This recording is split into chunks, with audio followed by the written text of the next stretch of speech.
Hello বন্ধুরা, কদিন আগে আমরা গিয়েছিলাম দমদমের নালেঝোলে খাদ্য মেলায়। আর সেই দিন যা ভিড় হয়েছিল তোমাদের কি আর বলবো। কারণ সেখানে এসেছিল লগ্নজিতা। আর লগ্নজিতাকে তো সবাই ভালোবাসে, তাই জন্য অনেক ভিড় হয়েছিল সেই দিন। দাদা বৌদি বিরিয়ানি খাওয়ার জন্য যা মানুষ ভিড় করেছে তোমরা দেখে নাও সেটা। দেখো, এত নামি দামি খাবারের সব দোকান এসেছিল ওখানে। সেই টানে তো মানুষরা আরও ছুটে গিয়েছিল সেখানে। তারপরই শুরু হয়ে গেল লগ্নজিতার গান।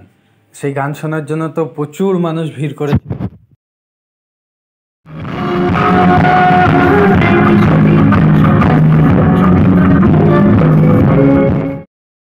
ভক্তিগড়ের বিখ্যাত ল্যাংচার দোকান ল্যাংচাকুঠিও এসেছিল সেখানে।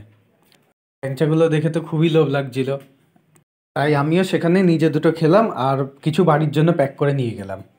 এখানে 15 টাকা থেকে শুরু করে 100 টাকা পর্যন্ত ল্যাংচা পাওয়া যায়। আমি তো সেখানে ঘোরাঘুরি করছিলাম। যাই হোক, রাতটা তো ভালোই কাটলো। লগ্নজিতাকে এত সামনে থেকে দেখতে পেলাম। গান শেষ করে মেলা ঘুরে আমি আবার ফিরে গেলাম বাড়ির পথে। আজকের ব্লগটা এতটুকুই। ভালো লাগলে লাইক, কমেন্ট, সাবস্ক্রাইব অ্যান্ড প্রচুর প্রচুর শেয়ার করে দিও। টাটা।